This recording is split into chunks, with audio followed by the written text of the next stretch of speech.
پورے سال ہماری ایک روٹین چلتی ہے. صبح اٹھیں گے, ناشتہ کریں گے, آفس جائیں گے, دوپہر کا کھانا کھائیں گے, پھر کچھ لوگ تھوڑی دیر آرام کرتے ہیں, کچھ نہیں کرتے, پھر چائے کا ٹائم ہے, پھر پان کا ٹائم ہے, پھر گٹکے کا, نسوار کا, سارا دن منہ چلتا ہی رہتا ہے. اس کے بعد جناب گھر آئیں گے, پھر رات کا کھانے میں کیا کھانا ہے, کھانا کھانا کھانا کھانا صبح سے لے کے شام. نارمل روٹین میں 6-7 گھنٹے کوئی انسان کھائے پیے بغیر رہ لے, کچھ بھی نہ کھائے, ایسا کہیں بھی نہیں ہوتا, پوری دنیا میں نہیں ہوتا. کچھ نہ کچھ تو انسان چکھ ہی لیتا ہے. 6 گھنٹے سے کچھ نہیں کھایا, چلو تھوڑی سی چینی اٹھا کے منہ میں رکھ لو, چلو 2 گھونٹ پانی کے ہی پی لو, ایسا ہی ہوتا ہے نا. چلو بھائی 2 نوالے, چلو دودھ کے دیگچی سے ڈھکن ہٹا کے 1 چمچ ملائی چاٹ لو. ہر آدمی کے الگ طریقے. کچھ بھی نہیں یار, آدھا کپ چائے پی لو, صبح سے چائے نہیں پی لو, کہہ رہے ہوتے ہیں نا. لیکن رمضان میں کیسی اللہ تعالیٰ روٹین چینج کراتے ہیں. ایک دم عالم اسلام میں ایک تہلکہ مچتا ہے. سحری تقریباً صبح 5 بجے بند ہو رہی ہے, تقریباً, اوپر نیچے, ایسا نہ ہو آپ ساری دنیا میں 5 بجے تک کھاتے رہیں بیٹھ کے, مثال دے رہا ہوں. 5 بجے کے بعد 6, 7, 8, 9, 10, 11, دوپہر 11 بجے 6 گھنٹے ہو گئے, آپ نے نہ کچھ کھایا اور نہ پیا. چلو 6 گھنٹے, 12, 1 بج گیا اور 8 گھنٹے ہو گئے. نارمل دنوں میں ایسا نہیں ہوتا کہ 8 گھنٹے تک ایک نوالا بھی آپ نہ چکھیں. کوئی غیر مسلم آپ کے ساتھ ہو تو وہ کہے گا شاید اب یہ کھا لے گا کچھ. 8 گھنٹے, 1 بجے تک کتنا ٹائم ہوتا ہے, 8 گھنٹے, شاید اب یہ کچھ 2 نوالے کھا لے. لیکن وہ آپ کو دیکھ رہا ہے, بھائی ابھی بھی نہیں کھا رہا ہے. ویسے تو جائیدادیں کھا جاتا تھا ہے بھائی, جو چیز کھانے کی نہیں بھی ہوتی تھی وہ بھی کھاتا تھا. اور اب پتہ نہیں کیا ہو گیا اس کو. 1 بجے کے بعد پھر 2 بجے, 3, 4, شام 5 بج گئے اور 12 گھنٹے ہو گئے. وہ حیران ہوگا یار ابھی بھی نہیں کھایا اس نے. پھر 6 بجے, 7 جب بجے ہیں تو 14 گھنٹے ہو گئے. ہو سکتا ہے کوئی غیر مسلم آپ کے ساتھ ہو, دیکھے کہ بھئی آج شاید اس کو کھانا نہ ملا ہو, 1 دن برداشت کر لیا اس نے, 14 گھنٹے تک نہ کھایا اور نہ پیا. شاید کچھ شوگر لیول کم کرنا چاہتا ہو, یہ کسی ڈاکٹر نے مشورہ دیا ہو کہ آج تمہاری آنتوں میں کوئی سوزش ہے, کوئی پرابلم ہے, تو 14 گھنٹے تک مت کھاؤ. اس کے بعد آپ نے کھایا, وہ الگ بات ہے, پھر ایسا کھایا کہ پولیس بھی آپ کو نہیں روک سکتی. پھر کیا ہوا ہے کہ آپ سارا دن آپ نے روزہ رکھا. اس کے بعد غیر مسلم دیکھے گا کہ شاید اب ان کے مذہب میں نماز کی آج چھٹی ہوگی, کیونکہ انہوں نے نماز سے بڑھ کر محنت والا کام کر لیا ہے. لیکن وہ دیکھتا ہے کہ اب یہ عشاء کے بعد اور مزید لمبی لمبی رکعتیں پڑھنا شروع کرتے ہیں, جو پورے سال میں یہ عمل نہیں ہوتا. انہو یراک حین تقوم وتقلبک فی الساجدین. اے نبی, جب آپ نماز کے لیے کھڑے ہوتے ہیں وہ اللہ آپ کو دیکھتا ہے, اور سجدہ کرنے والوں کے ساتھ الٹتا پلٹتا بھی آپ کو دیکھتا ہے اللہ.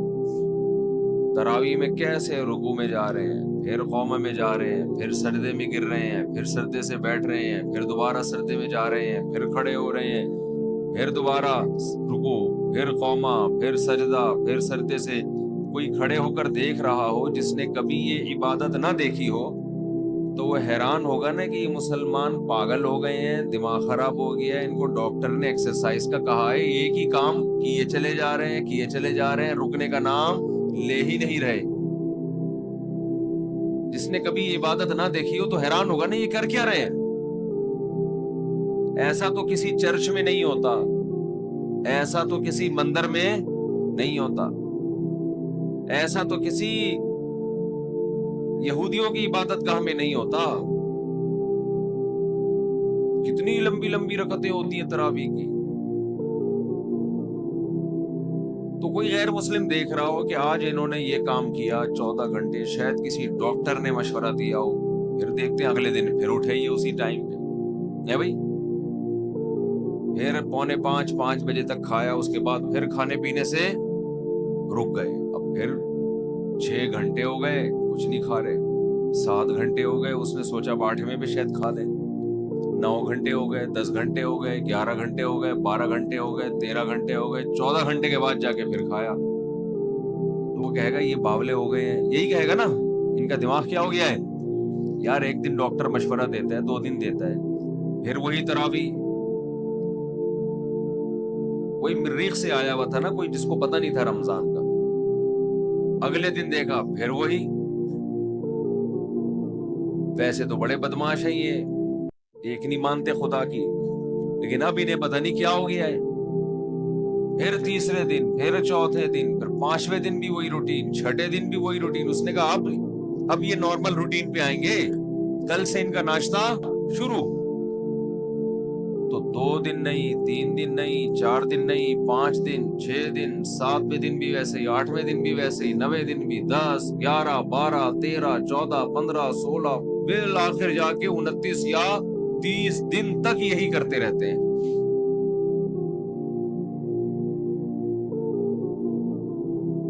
تیس دن کے بعد جا کے اللہ ان کو سہولت دیتا ہے، بھائی اپنی پرانی روٹین پہ واپس آ جاؤ۔ یہ بھی کیا ہے، اللہ اپنے بندوں کو اپنا آپ یاد دلاتا رہتا ہے۔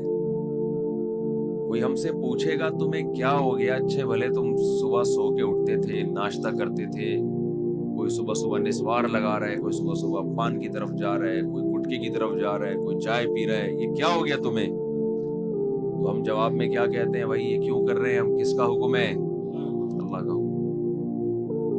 تو اللہ اپنے آپ کو یاد رکھوانے کے لیے ہم سے یہ کام کرواتا ہے۔ سمجھ میں آ رہی ہے بات کہ نہیں آ رہی ہے؟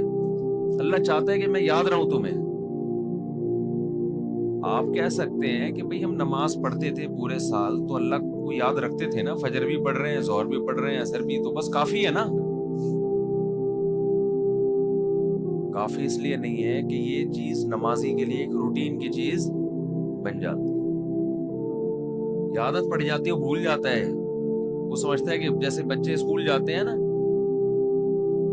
بچوں کو تھوڑی پتا ہوتا ہے میں نے اسکول اس لیے جا رہا ہوں کہ میں سائنسدان بنوں گا، میں ڈاکٹر بنوں گا، میں انجینئر بنوں گا، میں پائلٹ بنوں گا۔ بچے اس کے لیے جا رہے ہوتے ہیں، ایک روٹین، ایک عادت پڑ چکی ہے۔ وہ کہتے ہیں زندگی میں ہم پیدا ہی اس لیے ہوئے ہیں کہ رات کو ہم نے جلدی سونا ہے، صبح اٹھنا ہے، ہماری امی نے ہمیں ناشتہ کرا کے دھکا دے کے وین میں بٹھا دینا ہے، پھر وین جائے گی، وہاں ہم اتریں گے، ٹیچر ہمیں پڑھائیں گے، پھر چھٹی ہوگی، پھر وہاں سے گھر آئیں گے، بس۔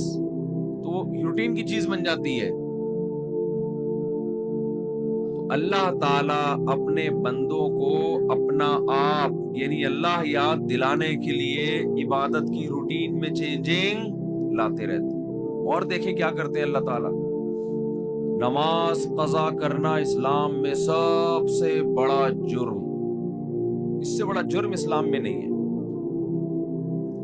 حج میں اللہ نے کہہ دیا کہ جب میدان عرفات میں وقوف عرفہ کرو تو مغرب پڑھنے کی اجازت نہیں ہے، قضا کرو مغرب۔ کوئی غیر مسلم کسی نمازی کے ساتھ رہا ہو اور اس نے دیکھا ہو کہ یار یہ کبھی نہیں دیکھا اس کو میں نے زندگی میں نماز چھوڑ دے۔ جو نمازی لوگ ہیں اگر کوئی ان کو 1 کروڑ کی آفر کرے کہ تو مجھ سے 1 کروڑ لے لے، آج مغرب کی نماز چھوڑ دے، وہ چھوڑے گا؟ کبھی بھی نہیں چھوڑے۔